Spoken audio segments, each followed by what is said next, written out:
ఇప్పుడు ఓవరాల్గా ఇమాన్యుయల్కి అన్యాయం జరిగింది అంటూ కేవలం సామాన్య ప్రజలే కాకుండా ఇమాన్యుయల్ ఫ్రెండ్స్ కానీ జబర్దస్త్లో వాళ్ళు కానీ అంటే సినిమా ఇండస్ట్రీకి సంబంధించిన వాళ్ళు కూడా రెస్పాండ్ అవుతున్నారు కదా. సో అంటే ఈ చర్చని మనం ఎలా చూడాలి? Does this impact anyway? అంటే ఇది నెక్స్ట్ టైంకి ఏదైనా ఇంపాక్ట్ చూపించే అవకాశం ఉందా, లేదంటే బిగ్ బాస్ వాళ్ళ స్ట్రాటజీస్ వాళ్ళకి ఎప్పటిలాగానే కొనసాగుతాయంటారా? అంటే అసలు ఈ స్ట్రాటజీని మనం ఎలా అర్థం చేసుకోవాలంటారు? ఇమాన్యుయల్ విషయంలో మాత్రం జరిగింది చాలా మైనర్ ఓటింగ్ పర్సంటేజ్ అనుకోవచ్చు. ఎందుకంటే ఇమాన్యుయల్ ని ఎప్పుడు కూడా సోషల్ మీడియాలో వచ్చిన పోల్ శాతంలో ఎప్పుడు చూసినా కూడా ఎలిమినేషన్ టైంలో కానీ విన్నర్ కేటగిరీలో కానీ ఎప్పుడు కూడా థర్డ్ ఫోర్త్ లోనే ఉన్నాడు ఇమాన్యుయల్ అనేవాడు. ఫస్ట్ సెకండ్ పొజిషన్ లో ఎప్పుడు ఇమాన్యుయల్ ని మనం ఏ ఓటింగ్ లో కూడా మనం చూడలేదు. ఖచ్చితంగా ఫినాలే టైంకి తను కూడా టాప్ 3లో ఉంటాడు అనుకున్నాం. కానీ అనూహ్యంగా last week before last week demand Pawan చేసిన పర్ఫార్మెన్స్ కావచ్చు, డిమాండ్ పవన్ చేసిన టాస్కులు కావచ్చు, ఇవన్నీ కూడా కొంతమేరకు ఇంప్రెస్ అయ్యి చాలా మైనర్ ఓటింగ్ తేడాతోటి డిమాండ్ పవన్ థర్డ్ పొజిషన్కి వెళ్ళాడు, ఇమాన్యుయల్ ఫోర్త్ పొజిషన్కి రావటం జరిగిందనేది కొంతమంది విశ్లేషకులు చెప్తున్నమాట. అలాగే బిగ్ బాస్ టీం నుంచి కూడా మనకు అందిన సమాచారం. Right. Thank you Ravichandra, thanks for the details. ఎప్పటికప్పుడు మాకు అప్డేట్స్ అందిస్తూ ఉండండి ఎవరు ఎలా రెస్పాండ్ అవుతున్నారు ఈ విషయం మీద అనేది. సో ఓవరాల్గా మనం చూస్తున్నాం ఇమాన్యుయల్ ఫ్రెండ్స్ కానీ ఇండస్ట్రీ వాళ్ళు కూడా సహజంగా బిగ్ బాస్ గత సీజన్స్లో మనం ఎప్పుడు చూడలే ఇలాంటిది. గత సీజన్స్లో కొంతమందికి మేబీ కొంత అభిప్రాయాలు ఉండొచ్చు, పలానా వాళ్ళకి అన్యాయం జరిగిందని కానీ, పలానా వాళ్ళకి ఇంకొంచెం ఏదైనా పాజిటివ్ అయి ఉండాల్సింది అని కానీ, లేదంటే వాళ్ళకి అంత ఆ స్థాయి లేకపోయినా సరే టాప్ ప్లేస్కి వెళ్ళారని కానీ, ఇలా చాలా రకాల అభిప్రాయాలు ఉండొచ్చు. కానీ పబ్లిక్గా మాట్లాడిన వాళ్ళు ఎవరు లేరు. For the first time Emmanuel గురించి మాట్లాడుతున్నారు.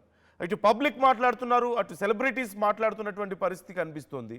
సో మీ అభిప్రాయం ఏంటి ఈ విషయంలో? Do you think the same?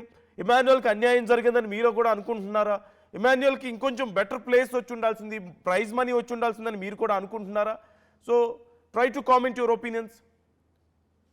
రాము ఉన్నారు హైదరాబాద్ నుంచి ఒక caller. Ramu. Hello. Yeah Ramu, good morning. Good morning sir. Good morning అండి. అసలు ఇమాన్యుయల్కి అన్యాయం జరిగిందనేది 100% వాస్తవం సార్. అసలు ఇమాన్యుయల్ బిగ్ బాస్ షోని లేపిందే ఇమాన్యుయల్. అసలు సంజన ఇమాన్యుయల్ లేకపోతే అసలు Bigg Boss show nothing. Okay. Bigg Boss షోనే లేదు అసలు వాస్తవానికి. ఎందుకంటే సరే కామనర్స్ విన్ కావాలి, కాదన్నారు, ఎవరు కాదన్నారు. ఇప్పుడు మొన్నటిసారి గతంలో పల్లవి ప్రశాంత్ అయ్యిండు, అతను ఆటలు ఆడిండు, శివాజీ గారి తోటి అయ్యిండు, అది ఎవరైనా అగ్రీ చేస్తారు. కానీ ఇక్కడ జరిగింది ఏంది, పవన్ కళ్యాణ్ ఇప్పుడు కళ్యాణ్ కంటే కూడా డిమాండ్ పవన్ గేమ్స్ లో బాగా ఆడిండు, ఎఫర్ట్ పెట్టి. తనకు ఉంది, కానీ తన మైనస్ ఏంటంటే రీతు చుట్టూ తిరగడం వల్ల అయిందనేది కొంత చూస్తుంటే కనపడ్డది అందరికి. ఓకే.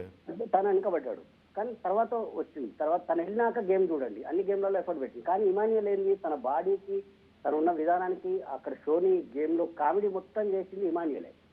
సంజనని పెట్టుకొని కానీ, తనుజని పెట్టుకొని కానీ ఆ గేమ్ మొదటి నుంచి తన భుజస్కంధాలపై వేసుకొని వచ్చిండని చెప్పొచ్చు. అలాంటి వ్యక్తిని అసలు 4th ప్లేస్ లో పెట్టడం అనేది రాంగ్. అసలు ఆ బిగ్ బాస్ షో టీం ఏం చేస్తుందో తెలియదు. కానీ ఇక్కడ జరిగింది కూడా ఏంటంటే మొదటి నుంచి కళ్యాణ్ని తనుజని కొంతమంది పిఆర్ టీములు కానీ ఈ పిఆర్ టీములే గెలిపిస్తున్నాయి అనేది వచ్చేస్తుంది. జనాలు నిజమైన పబ్లిక్ వేసేవాళ్ళు, ఆట గేమ్ చూసేసే వాళ్ళు ఖచ్చితంగా ఇమాన్యుయల్కి వేస్తారు. ఓకే.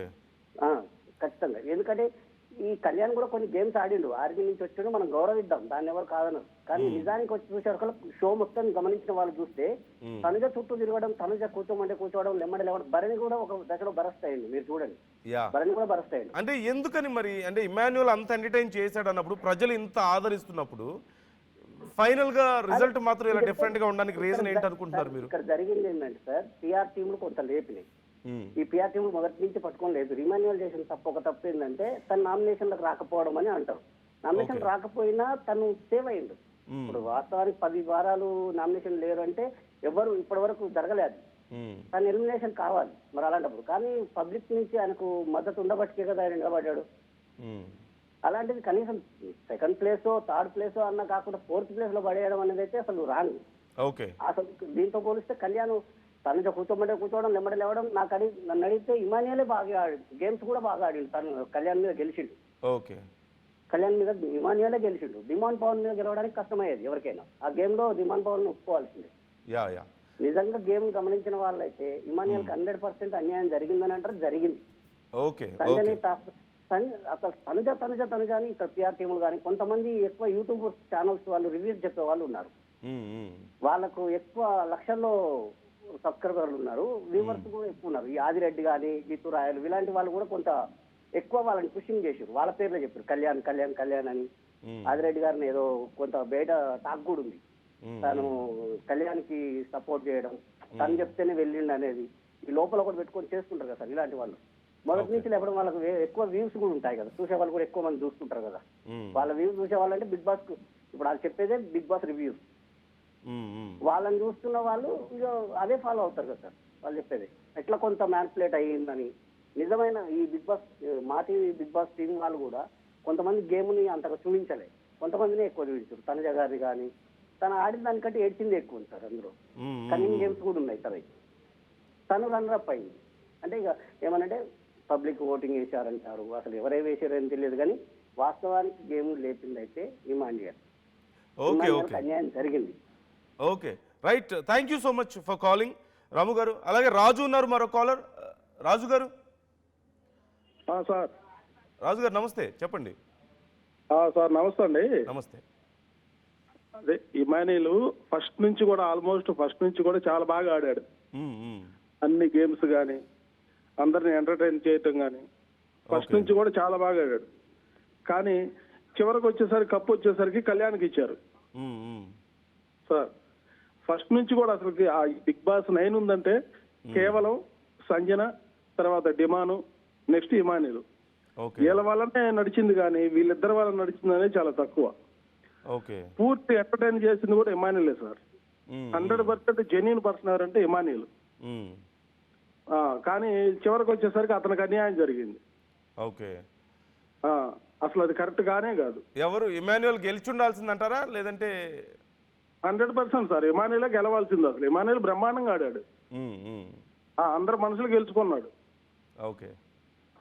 సూపర్, చాలా బాగా ఆడాడు ఇమానియల్ గాని, తర్వాత డిమాన్ గాని. రీతు ఎలిమినేట్ అయిన తర్వాత అసలు బ్రహ్మాండంగా ఆడాడు డిమాన్. డిమాన్ కానీ లేకపోతే ఇమానియల్ కానీ వీళ్ళిద్దరిలో ఒకరు విన్ అయితే మేము చాలా హ్యాపీగా ఉండేవాళ్ళం. ఇమాన్యుయల్ కానీ డిమాన్ పవన్ కానీ. అవును సార్. కానీ అసలుకి కళ్యాణ్ ఆడింది చాలా తక్కువ.